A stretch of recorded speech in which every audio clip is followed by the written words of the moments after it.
Dear students, last time मैंने आपको सिखाया था इक्वेशंस ऑफ मोशन डिराइव करना ग्राफिकली। आज हम सीखेंगे by using calculus. Calculus method मतलब आपने डिफरेंशिएशन और इंटीग्रेशन का इस्तेमाल करना है, बहुत आसान। तो वही तीन इक्वेशनें हैं, आपको मालूम ही है। v is equal to u plus a t, s is equal to u t plus half a t square, v square minus v square is equal to 2as। किसी कोई भी तीन में से एक आपको ज़रूरी डिराइव करने के लिए पूछी जाती है एग्जाम में, और इन पर न्यूमेरिकल वर्क भी होता है। जरा डायग्राम देखिए, मैंने क्या दिखाया है। एक बॉडी मूव कर रही है स्ट्रेट लाइन पे विद यूनिफॉर्म एक्सेलरेशन ए, और जब टाइम जीरो है का मतलब जब मैंने शुरू किया मापना उस वक्त टाइम हम लिखते हैं जीरो। टाइमर ऑन किया तो उस वक्त मान लीजिए बॉडी की वेलोसिटी है u which is called initial velocity, और उसके बाद जब टाइम हो गया t, राइट, टाइम हो गया t, और उस वक्त वेलोसिटी जब आपने मापी तो वो वेलोसिटी कितनी निकली v, राइट। इनिशियल u जब हमने शुरू किया मापना, और उसके बाद time after some time t, कुछ देर के बाद वेलोसिटी क्या हुई v।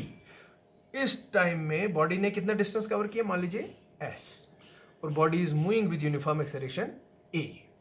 तो फिर इस u v s a t के बीच जो रिलेशंस होते हैं तीन, राइट, इन्हीं को हम बोलते हैं इक्वेशंस ऑफ मोशन। पहले भी मैंने आपको बताया था।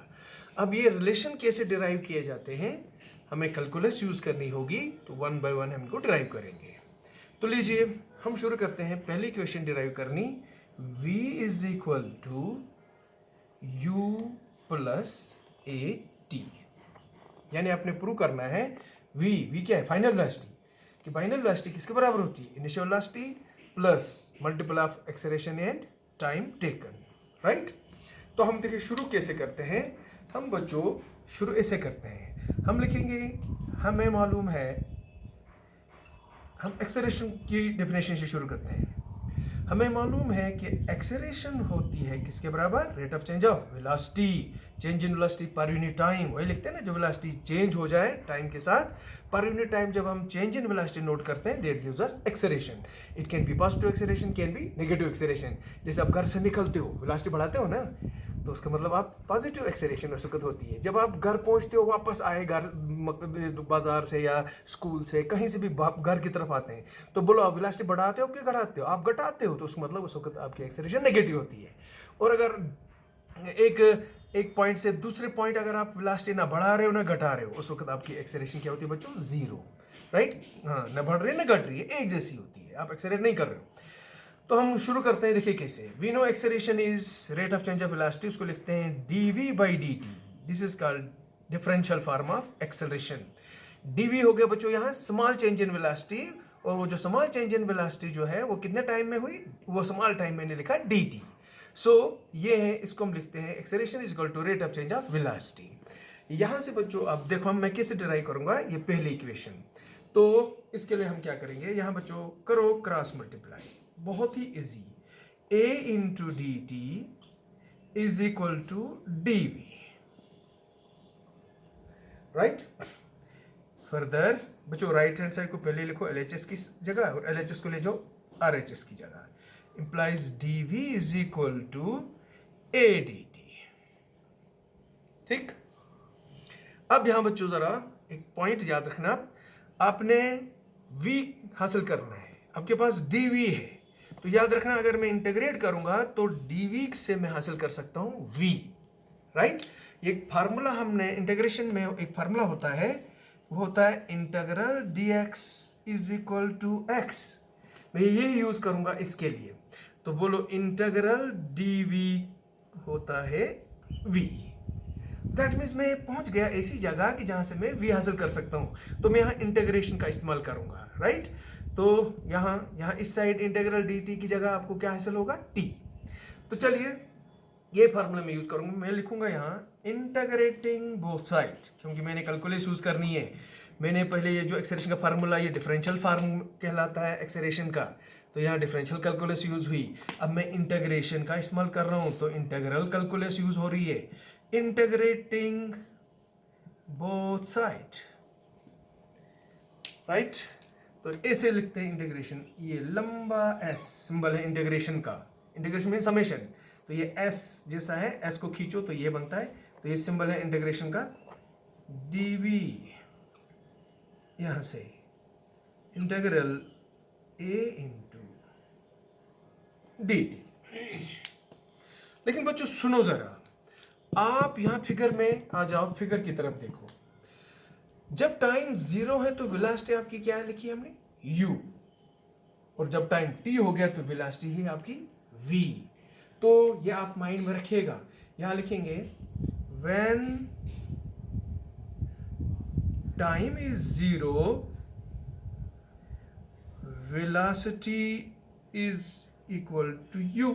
स्टार्ट में इनिशियल वेलोसिटी जब आपने शुरू किया मापना, उसके बाद when time is equal to, time कितना हुआ t वो, तो बोलो उस वक्त वेलोसिटी आपकी कितनी हो गई v।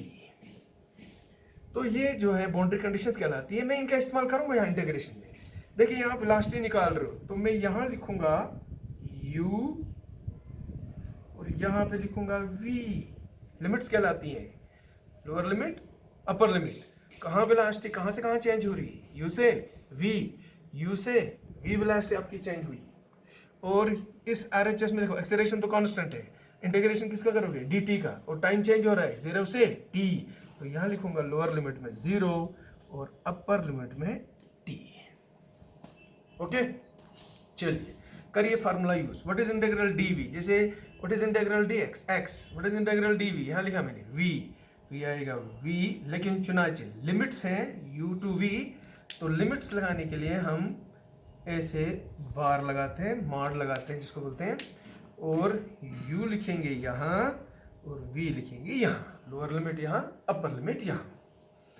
और उसके बाद RHS में चुनाच एक्सेलरेशन कांस्टेंट है, इसको इनसाइड ही रखेंगे, इंटीग्रल dt बच गया, और लोअर लिमिट है इसकी 0 और अपर लिमिट है t। इसको मैं LHS में सेम ही रखता हूं,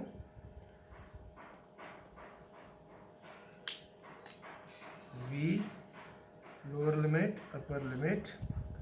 इस साइड में फार्मूला लगाने जा रहा हूं, एक्सेलरेशन अपनी जगह, बोलो इंटीग्रल dt, इंटीग्रल dx होता है x, इंटीग्रल dt क्या होगा t, राइट। और मॉड यहाँ भी लगाइएगा, लिमिट्स लगाइएगा, यहाँ 0 और यहाँ t। बस अब बच्चों लिमिट लगानी होती है, इसको पहले मैक्सिमम वैल्यू दे दो, उसमें से सब्ट्रैक्ट करो मिनिमम वैल्यू, अपर लिमिट माइनस लोअर लिमिट। तो जब लिमिट्स अप्लाई हम करते हैं तो हम क्या लिखते हैं, v की जगह ये v minus upper limit minus lower limit, इसकी जगह फिर lower limit, maximum value minus minimum value, ये होता है इसका मतलब। तो v minus u is equal to, a अपनी जगह रहेगा, लगाओ इसको भी limits, upper limit t minus lower limit 0, तो implies v minus u is equal to at। मैं आंसर पे पहुंच गया, therefore v is equal to, minus u जाएगा RHS में, प्लस u बनेगा u plus 80। This is how we derive first equation of motion by using differential calculus and integral calculus. So this method is called calculus method. Clear? कोई step जहाँ समझ नहीं आया तो मुझे आप पूछ सकते हो टेलीफोन करके भी, राइट। तो इसमें डिफरेंशिएशन का इस्तेमाल हुआ, बाद में इंटीग्रेशन का इस्तेमाल हुआ, तो first equation of motion derive हुई।